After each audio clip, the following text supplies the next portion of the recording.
बिस्मिल्लाहिर्रहमानिर्रहीम। अस्सलाम वालेकुम स्टूडेंट्स।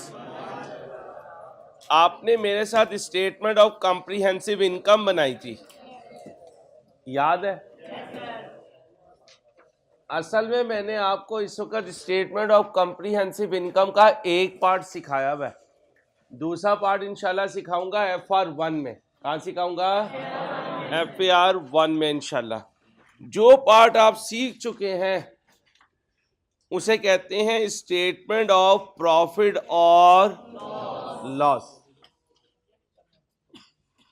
जब आप FR1 में आएंगे तो इस बने हुए डॉक्यूमेंट में मजीद कुछ पोर्शन ऐड करूंगा, उसे कहते हैं statement of other comprehensive income. क्या वर्ड बोला? इसमें इंक्लूड किया करूंगा अदर गेन्स। ये इंट्रो में नहीं सिखा रहा हूं, कहां सिखाऊंगा? और अदर लॉसेस, ये भी कहां सिखाऊंगा? ओके, बोलोगे तो नहीं? अच्छा जी। याद है बैलेंस शीट का दूसरा नाम क्या था? Statement of financial. उसमें क्या लिखते थे? एसेट्स और लायबिलिटी और कैपिटल। कैपिटल का दूसरा नाम इक्विटी। अच्छा, अगर पहले दिन मैं आपको टेक्निकल डेफिनेशंस बताता तो अगले दिन कोई भी क्लास में ना आता। वो तो आपके साथ मदारीपन करते करते करतब दिखाते दिखाते आपको यहाँ तक ले आए कि आपका दिल लग जाए, क्योंकि जब दिल लग जाता है फिर पूरी बॉडी लग जाती है। जब हम यंग एज में थे तो जून जुलाई में क्रिकेट खेलते थे, लोग हमें पागल समझते थे। अब हम गाड़ी पार करके ग्राउंड के कोने पे देख रहे होते हैं तो जून जुलाई में लोग क्रिकेट खेल रहे होते हैं। उनसे हम उतर के नहीं पूछते भाई तुम क्रिकेट इतनी गर्मी में खेल रहे हो, बाहर 47 सेंटीग्रेड टेम्परेचर है और तुम क्रिकेट खेल रहे हो, तो वो क्या कहेंगे? दिल का मामला है। किसका मामला है? दिल का मामला। सही कह रहे हो, खेल सारा दिल का है, दिल का है। जन्नत में भी दिल ही लेके जाएगा और जहन्नम में भी दिल ही बाढ़ेगा। ठीक है, तो दिल को आपने सीए में लगाना, ये पेंसिल ना कर बेटा, दिल को आपने पेंसिल में नहीं लगाना। ठीक है, पेंसिल कारी साहब खुद लेकर आएंगे अगर आपका सीए हो गया तो। हाँ, कारी साहब पेंसिल खुद लेकर आती है, तो मैं पेंसिल की जरूरत नहीं है कि कारी साहब मेरे पास पेंसिल, अंसारी साहब पेंसिल देना जरा। कारी साहब खुद पेंसिल लेकर आएंगे, क्योंकि उन्हें पता है चार्टर्ड अकाउंटेंट पेंसिल से साइन करके मुझे खुश कर देगा। ठीक है, बात हो रही थी कि अगर सर अंसारी उस दिन टेक्निकल डेफिनेशन बताते तो हम नहीं आते। अब मैंने आपको एसेट की डेफिनेशन बताई थी, वो आइटम जो फ्यूचर में फायदा दे। ठीक है, आज मैं आपको एसेट की वो डेफिनेशन बता रहा हूं जो MCQ में आएगी। An asset is defined as a present controlled by the as a result of, ये किसकी डेफिनेशन है? पहली लाइन क्या है? दूसरी आइटम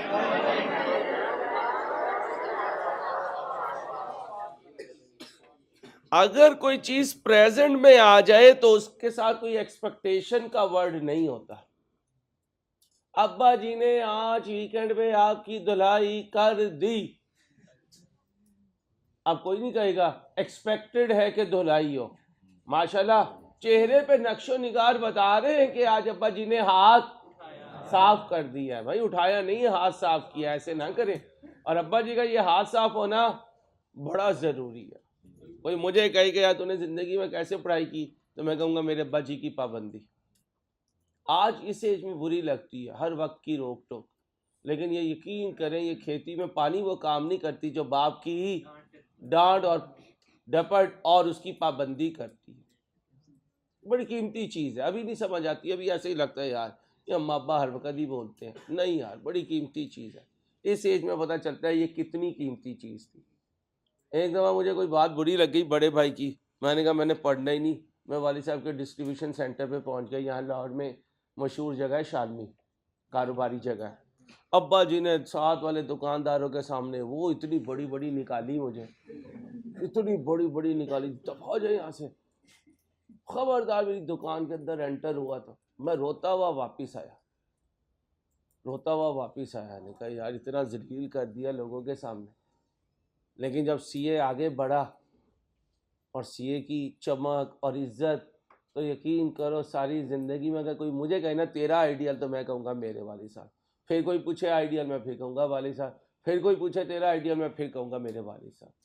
तो इतनी कीमती चीज़ होती है वाली साहब की। आज मैं उन्हें कहता हूँ, दुआएं देता हूँ कि अगर वो कहीं उस वक़्त मुझे काम पे लगा देते तो आज मैं चार्टर्ड अकाउंटेंट ना होता, बड़ी कीमती चीज़ है माँ बाप की डांट टपट और उनकी पाबंदी। तो पढ़ाई करो, क्योंकि वो बड़ी मुश्किल से आपको पढ़ा रहे हैं, वक्त नहीं ज़ाया करना। 61 कितनी तरह के थे? अगर 12 महीने में रियलाइज हो जाए तो, और अगर 12 महीने के बाद हो तो, ये सिखा चुका हूँ। अब आई लायबिलिटी। मैंने शुरू के दिनों में लायबिलिटी के लिए क्या कहा था? हमने जो फ्यूचर में पे करना है वो लायबिलिटी है, ठीक है। आज मैं उसकी टेक्निकल डेफिनेशन बता रहा हूँ। A liability is to transfer as a result of, ये क्या है? आप कोई एक्सपेक्टेशन का वर्ड नहीं है, कोई एक्सपेक्टेशन का वर्ड नहीं है। प्रेजेंटली आपके ऊपर एक ऑब्लिगेशन है, क्योंकि आपने पास्ट में कोई ऐसा काम किया कि फ्यूचर में आपको पैसे देने ही पड़ेंगे। पैसे नहीं दोगे तो कोई एसेट दोगे। इकोनॉमिक रिसोर्स का मतलब हर वो चीज जो एसेट है। इकोनॉमिक रिसोर्स का मतलब हर वो चीज जो एक एसेट है। लायबिलिटी कितनी तरह की होती है? एक, भूलोगे तो नहीं? 12 महीने में जो पे करनी है और 12 महीने के बाद जो पे करनी है। कैपिटल का दूसरा नाम, आप सुनना, तो मैं मेरे ख्याल में अकाउंटिंग इक्वेशन पढ़ा दी थी। क्या होती है? एसेट इक्वल टू, तो फिर कैपिटल इज इक्वल टू, भाई साहब घर में मेहमान आ जाए तो बड़ा हमें कहते हैं बैठ जाओ खाना खा लो, तो हम क्या कहते हैं? भूख नहीं है, भूख नहीं है। क्योंकि हमें पता है हम जिस तरीके से खाते हैं मेहमान वो बर्दाश्त नहीं कर सकेंगे, और खाने का मजा अकेले में ही है या उसके साथ जिसके साथ बेतकल्लुफी हो, वरना मजा नहीं आता खाना खाने का। बड़े से बड़ा खाना हो, अगर साथ मनपसंद शख्स ही नहीं है तो उस खाने का जायका ही नहीं। ठीक है भाई। तो ये जो हॉस्टल में बैठ के एक थाली में सारे मुझी मुझी कर रहे होते हो, उसका टेस्ट ही, ये टेस्ट दोबारा नहीं आएगा। कर लो जितना एंजॉय करना। अभी मुझे मेरा एक स्टूडेंट मिला, मैं नमाज पढ़ने अपने प्रिंसिपल रूम में गया, तो कहते हैं सर मेरे वाली साहब ने ना आपके घर बैठ के आपकी वालदा के हाथ का खाना खाया हुआ। मैं बड़ा रिजर्व सा आदमी हूँ, इंट्रोवर्ट आदमी हूँ। मैंने कहा यार वो शख्स मेरे फिर बहुत करीब होगा, बहुत करीब होगा। कहते हैं बूझे। मैंने फिर उसकी शक्ल देखी, मैं उसकी शक्ल देखता रहा, क्योंकि बेटे की शक्ल में बाप की शक्ल काफ़ी मुशाबत रखती है, देखा गया। मैंने कहा वालिद साहब का नाम बता। उसने नाम बताया। मैंने कहा अच्छा तो इश्तियाक भाई का बेटा, तेरे अब्बा जी की शक्ल सलमान खान से मिलती है। कहते हैं आपको कैसे याद है? ये तो बहुत पुरानी बात है। मैंने कहा दोस्ती जो होती है ना वो उम्र की कैद नहीं होती। कहता हाँ जी आपने सही पहचाना।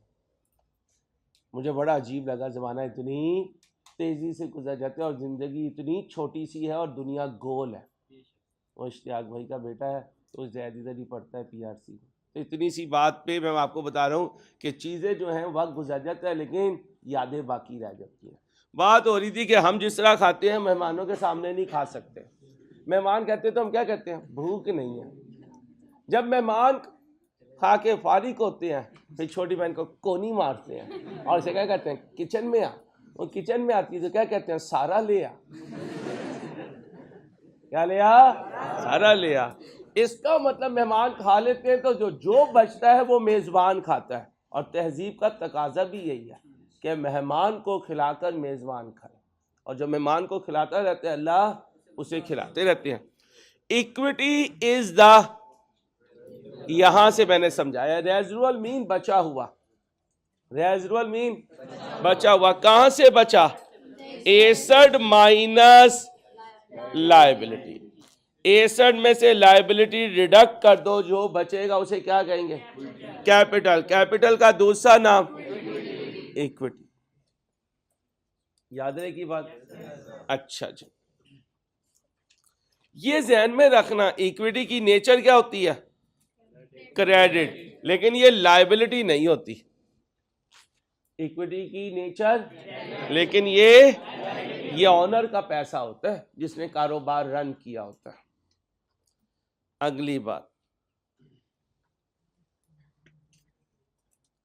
इनकम की नेचर क्रेडिट, और जितना प्रॉफिट होता है वो कैपिटल में क्या हो जाता है? ऐड।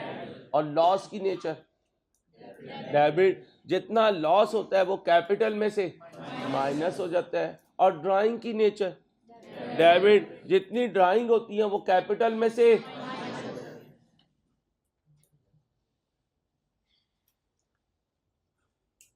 अब थ्योरी वो है जो आप सब पढ़ चुके हो। अब अगर मैं ये पहले पढ़ाता तो आपको कुछ पता ना होता ये क्या करवाने में लगा हुआ है। हाँ, किताब पढ़े जाते।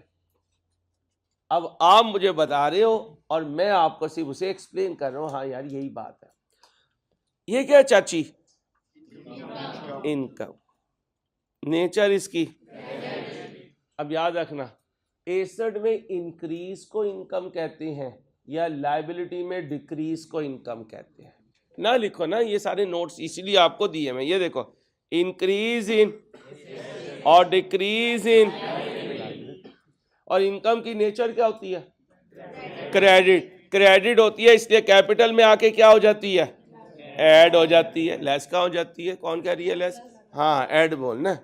ये तो डाउन बैठ रही है, डर लगता है। आ गए सना भाई।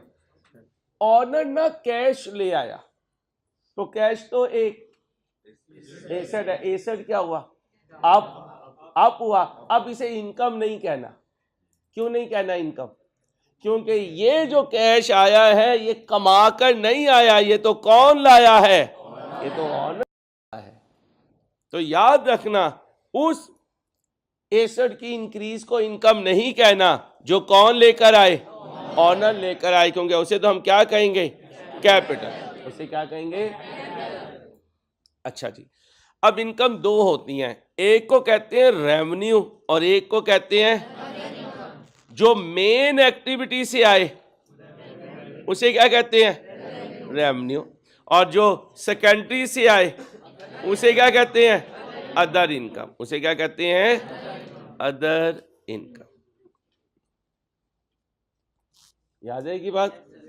अच्छा, अब अगली बात सुने।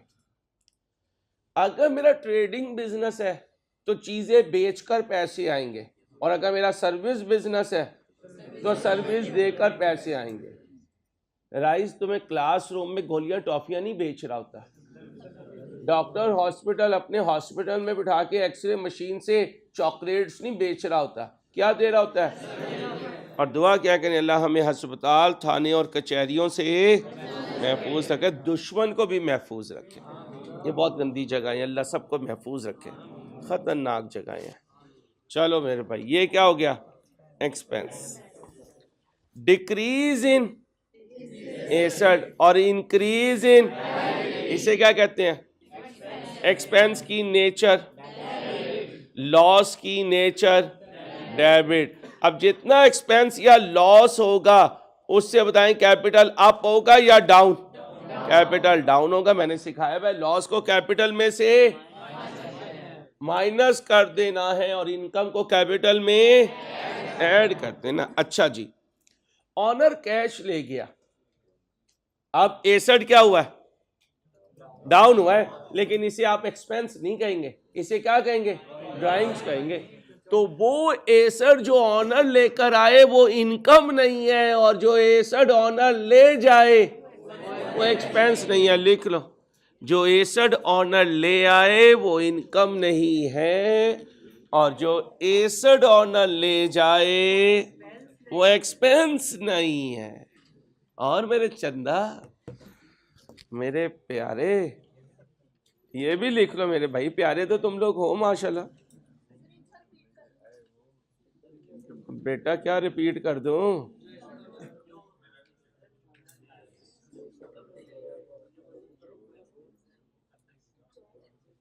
जो ऑनर एसेट ले आए, जो एसेट ऑनर ले आए वो इनकम नहीं है, और जो एसेट ऑनर ले जाए वो एक्सपेंस नहीं है।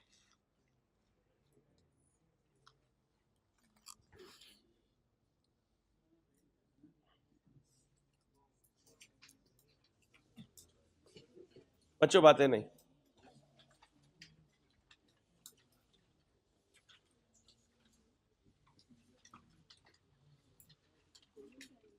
सुनो भाई, हेलो भाई, पहली बात ध्यान में रखिएगा। यार ये भी कर देता ना, तू भी शहजादे ही आदमी है, बैठा भाई वहां पे यार। हाँ आजा आजा बेटा।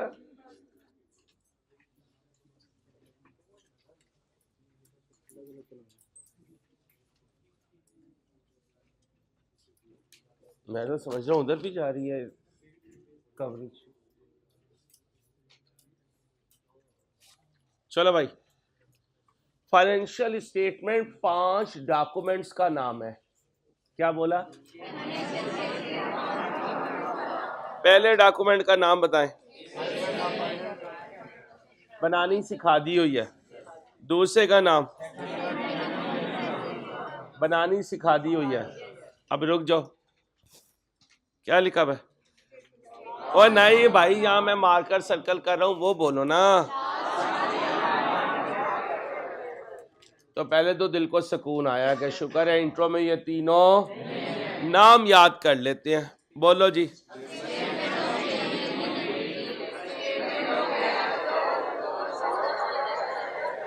इंशाल्लाह FAR 1 में कहाँ सिखाऊंगा? अब आओ, स्टेट भाई बातें नहीं प्लीज पढ़ाने दो। स्टेटमेंट ऑफ कॉम्प्रिहेंसिव इनकम का दूसरा नाम ट्रेडिंग एंड प्रॉफिट एंड, ये इसके साथ नहीं है, ये इसके साथ है। स्टेटमेंट ऑफ कॉम्प्रिहेंसिव, दूसरा नाम बोले। इसमें क्या बताते हैं? बिजनेस की एक सर्टन पीरियड कैसी आती है? रेवेन्यू माइनस क्या बचेगा, और अगर एक्सपेंस ज्यादा हो गए तो लॉस। ओके, अब आओ, स्टेटमेंट ऑफ फाइनेंशियल पोजीशन का दूसरा नाम, इसमें क्या रिपोर्ट करते हैं? किसी पर्टिकुलर डेट पर। इसमें क्या शो होते हैं? ड्राइंग कैपिटल में छुप जाती है, ड्राइंग। अब आए, एसेट क्या होता है? Present controlled by the as a result of past events. Okay, अब लायबिलिटी पे आओ। लायबिलिटी क्या है? Present obligation of an entity as a result of which will result in transfer of resources, which will result। आगे आए, equity क्या होती है? बचा हुआ, किस में से? Asset after deducting. इक्विटी का फार्मूला। इनकम क्या होती है? इंक्रीज इन, और बोंगी मत मारो, इनकम क्या होती है? इंक्रीज इन और डिक्रीज इन कैपिटल इनकम नहीं होता। आप एक्सपेंस में आए, decrease in, increase in dividend या जो ड्राइंग्स है वो एक्सपेंस नहीं है। ओके हो गया, यहां तक कोई इशू? पक्का? अब जरा ध्यान से बात सुननी है। 3 तरह के मलकियत के हिसाब से आपको I2B के टीचर ने बिजनेस बताए होंगे। Sole proprietor, partnership, company. एक मालिक तो सोल प्रोप्राइटर, कुछ मालिक तो पार्टनरशिप, बहुत से मालिक तो कंपनी। ठीक है, मैं यहाँ पर मलकियत को लेके नहीं बात करूँगा, मैं यहाँ पर आपको अकाउंटिंग के पॉइंट ऑफ व्यू से बात करूँगा। अब ध्यान से सुनना।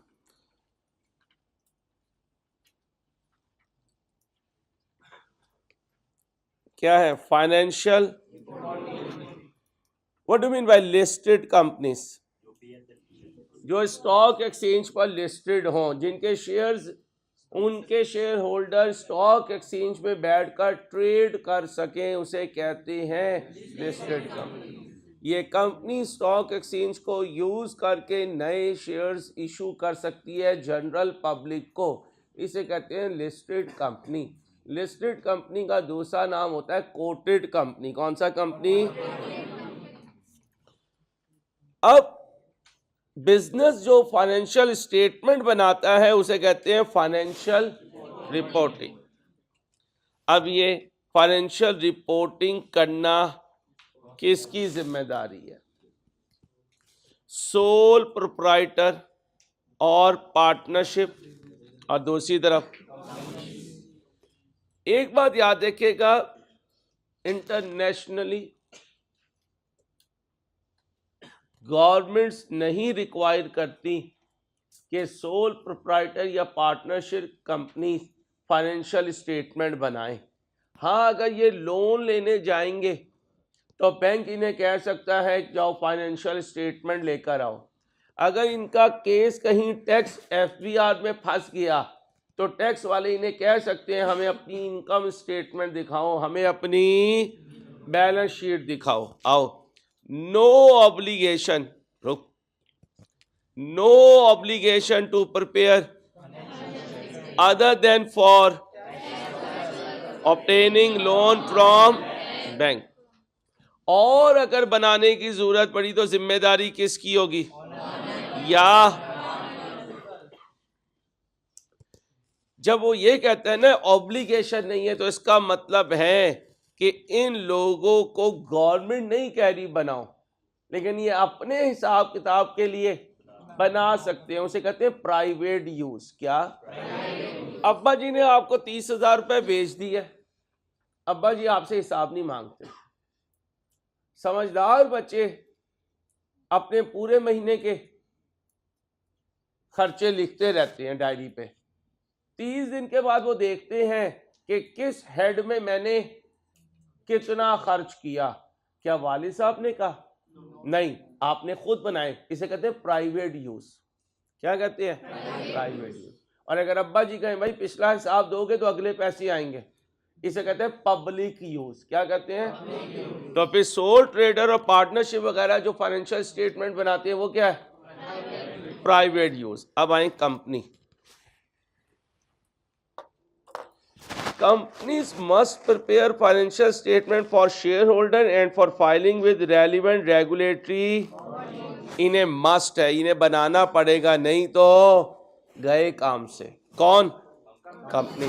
जिम्मेदारी किसकी है? अच्छा भाई, घर में खाना अवेलेबल हो टाइम पे, ये किसकी जिम्मेदारी है? अम्मा की। अम्मा समटाइम अगर बीमार फील कर रही हो खुदा ना खास्ता तो कुछ काम मेड से करवा लेती है। कोई सब्जी कटवा ली, कोई ऑयल वगैरह जो है वो बर्नर पे रखवा लिया, तो जिम्मेदारी किसकी है? अम्मा की। वो जैसे मर्जी अरेंज करें। सम टाइम अम्मा बाहर से मंगवा लेती हैं तो हमें पता ही नहीं चलता, नहीं हिम्मत हो रही थी, नहीं पकाया। जिम्मेदारी पूरी कर दी है, जहां से मर्जी पूरी करें। ऐसे ही फीस देने की जिम्मेदारी वालिद साहब की। कभी होते हैं, कभी नहीं होते, लेकिन जब नहीं होते तो तुम्हें मैसेज नहीं आता कि इस महीने मेरे पास नहीं है। कहीं से भी अरेंज करें, तुम्हें वो यकम से पहले भेज देते, यकम से पहले भेज देते। वो कहते हैं ना, किसी दुकान पे जाकर जेब में पैसे होने के बावजूद जो खाली हाथ वापस आ जाए वो बाप ही हो सकता है। ये हिम्मत बाप को ही अल्लाह ने दी है, ये हौसला बाप को ही दिया है। कदर किया करें अपने माँ बाप की भाई। आगे आए भाई रेगुलेशंस। क्या? रेगुलेशंस। रेगुलेशन का मतलब कौन से rule? Regulation mean rules. Regulation mean rules. तुम बैचलर हो, किसके रूल फॉलो करते हो? अब्बे के। मैं मैरिड हूं, किसके रूल फॉलो करता हूं? घरवाली के। इसका मतलब तुम पे कोई और रूल अप्लाई होते हैं। तुम 5 बजे के बाद आजाद हो और मैं 5 बजे के बाद शेफ हूं, दोनों के रूल डिफरेंट है। ये हो तुम, ये कोई जिम्मेदारी नहीं, इधर के बाल के ऊपर मस्त जिम्मेदारी है जाके खाना बनाना है, ठीक है। अब मैं रूल किसके फॉलो करूंगा? अपने हिसाब से, और तुम रूल फॉलो करोगे तो रेगुलेशन मीन रूल्स। तो अभी तुम पे अब्बे के रूल है, फिर थोड़े अरसे के बाद अब आओ, सोल ट्रेडर हो या पार्टनरशिप हो, ये जो रूल्स फॉलो करते हैं इसे कहते हैं एक्सेप्टेड अकाउंटिंग। ये जो अभी मैंने आपको छोटे मोटे रूल सिखाए हैं, इसलिए तो मैं आपको कौन सी अकाउंटिंग सिखा रहा हूं, सोल ट्रेडर की या पार्टनरशिप की। बड़े रूल नहीं सिखा रहा, बड़े रूल कहां सिखाऊंगा? FAR 1, FAR 2 और CA फाइनल में, क्योंकि उस वक्त मैं आपको कौन से रिकॉर्ड सिखा रहा हूँ, कंपनी के रूल्स कौन से हैं, या गैप्स भी फॉलो करोगे और कंपनीज भी फॉलो करोगे। अब गैप्स क्या है? Generally accepted accounting principles. ना लिखो, आगे सारा लिखा हुआ है, क्यों अपने आप को थकाते हो? मैं हूं ना, पैसे किस लिए दिए? पैसे दिए स्पून फीडिंग के, Sukoon.com के। यार हमें बस ऐसे तैयारी करवा दे, हमारा CA पूरा हो जाए। लिखने की जब जरूरत होगी मैं खुद बताऊंगा। Okay okay, okay okay okay, आओ जी। गैप्स, अब 3 बातें लिखो। पहले तो लिखो IASB कौन होता है? IASB, IASB,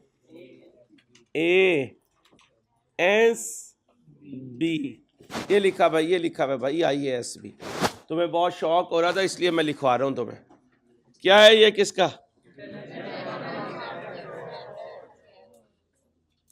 Lahore board, Lahore के पेपर बनवाता है। गुजरावाला बोर्ड, ये कौन सा बोर्ड है?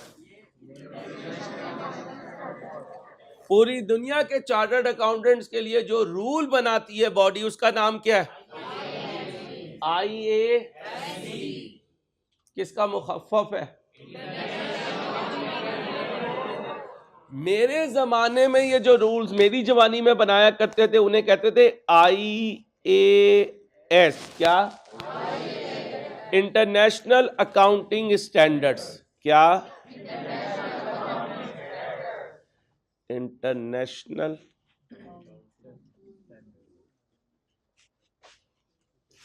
अकाउंटिंग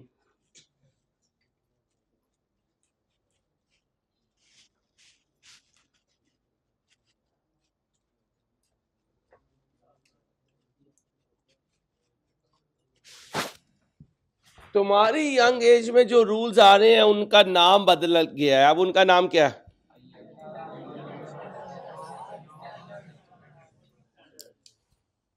ये भी पढ़ोगे, ये भी पढ़ोगे। जब इंशाल्लाह तुम्हारे बच्चे CA कर रहे होंगे वो कुछ और भी पढ़ेंगे। क्यों? क्योंकि मॉडर्न एरा आता रहेगा और नई नई डेवलपमेंट्स होती नहीं।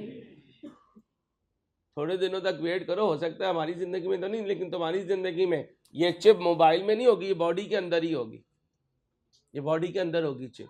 जैसे चाइना वालों ने ये डेबिट कार्ड वगैरह खत्म कर दिया। इंसान जाता है, सामने खड़ा होता है, वो उसकी सेंसेस को, उसकी सांस को, इवन उसके चेहरे को डिटेक्ट करते हैं और पैसे उसके निकाल आते हैं, कोई कार्ड की जरूरत नहीं है। अब अगला जमाना ये है, ये चिप्स जो डालेंगे, ये जैसे फिल्मों में नहीं दिखाते वो चिप डाल देते हैं। अमेरिका में ये ISI वगैरह जो उनकी है, CIA वगैरह, वो यही तो करते हैं। इसलिए तो वो ये क्लेम करते हैं, और पाकिस्तानियों तुम्हारी जेब में जो कुछ है ना हमें वो भी पता है, तुम्हारी जेब में जो कुछ है हमें वो भी पता है। ये हमारे मोबाइल को हमारा सब पता है, सब पता है हमारे मोबाइल को। मोबाइल हमें हर वक्त देख रहा है, सारा वॉच कर रहा है। थोड़े अरसे तक डॉक्टर खत्म, मोबाइल बताया करेंगे, AI आर्टिफिशियल इंटेलिजेंस, वो बताया करेगी हाँ भाई ये होने लगा। अभी तो आई क्या पेपर चार्टर्ड अकाउंटेंट से चेक करवा रहे हैं ना, फिर AI चेक करेगी। जैसे वो ChatGPT है, उसे पुट करो, कुछ भी ले लो उससे, आहिस्ता आहिस्ता ये डेवलप होता रहेगा। एक दिन मैं बैठा था, मैंने कहा यार क़यामत कैसी आएगी, एक तो अल्लाह का हुक्म है ना, दुनियावी एतबार से कैसी आएगी। तो फिर मैंने सोचा यार अभी मैं मोबाइल घुमाऊंगा, मेरा भाई अमेरिका में बैठा हुआ है, 1 सेकंड में उससे बात हो जाएगी, मेरी आवाज़ कौन लेके जा रहा है, तो पता चला साइंस लेके जा रही है। और जिस दिन ये सारी रेज आपस में टकरा जाएंगी तो साइंसी एतबार से क़यामत आ जाएगी। होगा अल्लाह का ही हुक्म, लेकिन लगेगा क्या, रेस टकराई हैं। और 15-20 साल तक देखना हवाओं में जहाज के बजाय इन ड्राइव हुआ करेगी, इन ड्राइव होगी। दुबई में तो उन्होंने ड्राइवर फ्री जो टैक्सी है वो लॉन्च भी कर दिया, अमेरिका में चल रही है, नो ड्राइवर, कोई ड्राइवर नहीं है दरमियान में। अब ज़मीन पे हवाओं वाली भी आ जाएंगी टैक्सी, जो अफोर्ड कर सकेंगे वो लेंगे, हवाओं में चला करेंगे। नारोवाल आ जाओ, कसूर आ जाओ, गुजरावाला आ जाओ, अंसारी के राइज आ जाओ, 20 रुपये 20 रुपये 20 रुपये। हाँ चलो, नहीं भाई ये कहने की बात है, क्योंकि मशीन को चलाने के लिए इंसान ही चाहिए। तो ये र्यूमर्स हैं, और मैं एक रिसर्च पढ़ रहा था, अगले 2065 तक, 2000 इस वक्त जो प्रोफेशंस हैं उनका 5%, उस 5% का 50% डिसअपियर होगा। अगर इस स्पीड से डिसअपियर होगा तो तुम्हारी अगली 10 नस्लें भी CMS क्योर है। ठीक है भाई, तो इतनी जल्दी नहीं है इंसान जाने वाला, इंसान बड़ी पक्की चीज़ है। हाँ जी इंशाल्लाह इंशाल्लाह साहिब साहब, बस ये दुआ करें कि चीज़ें चलती रहे। अच्छा जी एक बात बताएं, आपके CA में कौन कौन इंटरेस्टेड है? और नहीं तुम खुद तो हो गधे। आपकी अम्मा आपके CA में इंटरेस्टेड है? आपके अब्बा? खाला इंटरेस्टेड है? हाँ सर, सबसे ज्यादा खाला ही पूछती है बेटा CA कब तेरा पूरा होगा। सर मैं खुद हैरान हूँ, खाला मेरे से इतना क्यों पूछती है। खाला माँ के बराबर होती है, ठीक है। हाँ नहीं वैसी भी हकीकत है, खाला जो है माँ के बराबर होती है। अल्लाह हमें अपने बड़ों की कदर करने की तौफीक दे। जहाँ तुम्हारा जहन गया है ना, इस्तग़फ़ार पढ़ो। आओ जी सुना भाई, तुम्हारे CA से बहुत से लोग जुड़े हुए हैं, तुम्हारा उस्ताद, तुम्हारी वालदा, तुम्हारे वालिद साहब, तुम्हारे बहन भाई, तुम्हारे दोस्त। रिश्तेदार तो आजकल सीधी बात है हसद में ही होते हैं, इल्ला माशाल्लाह किसी के रिश्तेदार अच्छे हों। हम भी एज अ रिश्तेदार अच्छे नहीं, और हमारे रिश्तेदार भी, अल्लाह हमें अच्छा बनाए ताकि हमारे रिश्तेदार भी अच्छे हो जाएं। बाहर से अभी आवाज़ आएगी, बाहर जो मर्सिडीज़ खड़ी है वो कोई चोर ले गया। हम में से शायद ही कोई खबर को भी सुने, क्यों? हमारा उसमें इंटरेस्ट ही नहीं है और हमारे पैसे नहीं लगे हुए। अभी एक खबर आई कि बाहर CD70 खड़ी थी, वो कोई ले गया। तो तुम में से शायद ही कोई इधर रुकेगा। बॉयज तो कितने बाइक वाले बच्चे हैं, बाइक वाले बच्चे, अब ये भाग जाएंगे भाई, ये भाग जाएंगे, बाकी क्या कहेंगे, अरे जिसकी मर्जी हो। ठीक है भाई साहब। अब मेरे दोस्तों, इसका मतलब जिसका कोई मतलब होता है उसी को इंग्लिश में कहते हैं इंटरेस्ट, और जिसका इंटरेस्ट होता है उसे कहते हैं स्टेक होल्डर। क्या कहते हैं? तो interested parties in a business are known as, तो लिखो स्टेक होल्डर क्या होते हैं। Interested parties in a business are known as stakeholder. क्या बोला? Interested parties in a business are known as stake holder.